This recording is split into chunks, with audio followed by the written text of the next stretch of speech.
On the same thing of that question, it'll be either an 18-year-old or a 20-year-old in the final tomorrow. Does that at all change your approach to the match as compared to playing against a more seasoned player in a final? Yeah, I mean, I think it changes a little bit just in the sense that, I think also those young players don't quite know what to expect, and so do I. So, because nobody quite knows, not even the fans, not even their entourage, maybe as much, even though with Zverev he's a more established player, way more than Shapovalov, obviously at this stage.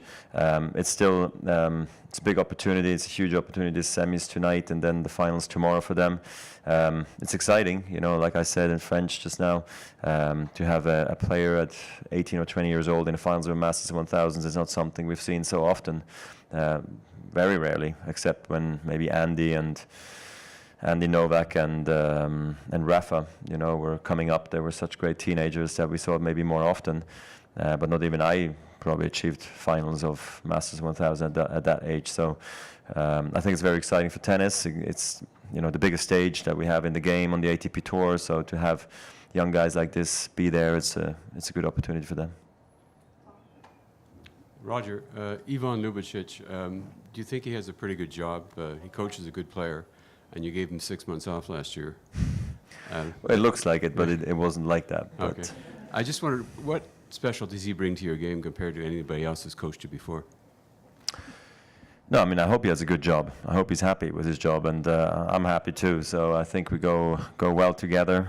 I knew Ivan since I came on tour. I remember him at the Sunshine Cup back in West Palm Beach, back in like '96. So go way back with Ivan, over 20 years, and seen him on tour, played him on tour. He coached against me. Now he's helping me. So it was a rocky start for both of us. Came to the team, had a couple of tournaments, and then I was injured, surgery, rehab. Came back and tried to come back in Miami. Was sick. Went on the clay, but was never really healthy. So all of 16 had to be forgotten, and we were just playing with what we could do in the moment. So we couldn't even really talk tactics that much because my knee was such a joke. And so then, anyway, he was a great supporter, throughout the year in the decision making with the rest of the team. He was always there for me. He was always willing to travel to come see me if needed to be. And I think this year has been very exciting for Severin, Ivan, and myself, just to really talk. How do we want to play this guy? How do we want to play tomorrow? It's so exciting to just be able to speak tennis again and not like, are you okay? Can you come to the net, or you're still not feeling it, like that your knee allows you to? So it's been great so far, and obviously now with confidence, things are quite easy and simple. It seems like, but he's staying focused. So am I, and we're hoping to be more successful moving forward. Yes, just on the possibility that you might face Shapovalov, I just wonder. Obviously, you've been in that situation before, facing a young guy in his home court. But is there a special way to approach a guy like that who has that support and who is on a hot streak? No, I mean, I guess this is where my experience kicks in, and I've seen some great atmospheres over the years.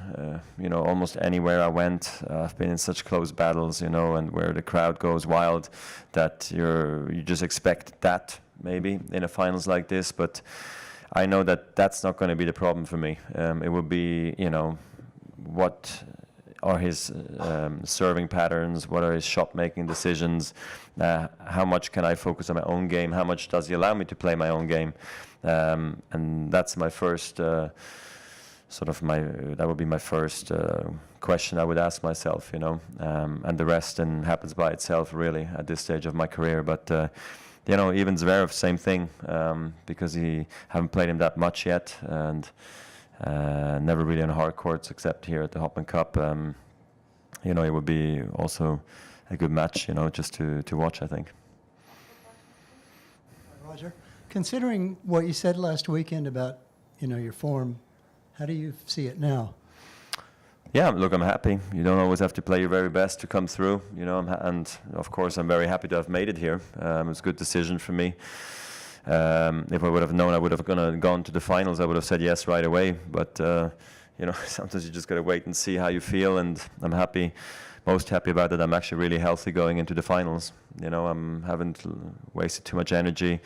I've been able to keep points short. I've been really clean at net. I think my concentration and just my playing has gone up a notch, and I'm just playing better. So I'm very excited for the finals tomorrow. Roger, congrats on the win. You sort of answered my question partly just now, but you're incredibly efficient on serve today. I think you had a stretch winning 26, 28 points at one point. How big was that for you to sort of constantly flip the pressure to Robin, especially on the second set, because it was so competitive? Right.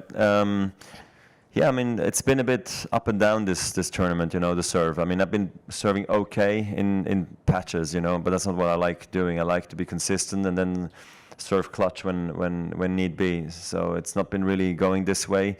So I really hope that before this match that I was going to be better off that, you know, serve better on the first serve, more accurate to the lines, and then especially second serve, have a higher, you know, winning percentage, you know, on second serves, and I excelled today. So that's great. It's good confidence going into tomorrow. You know, having a high winning percentage on your second serve is crucial, you know, especially against the best and in the final stretch of a tournament. Thanks, everyone. Thank you, guys.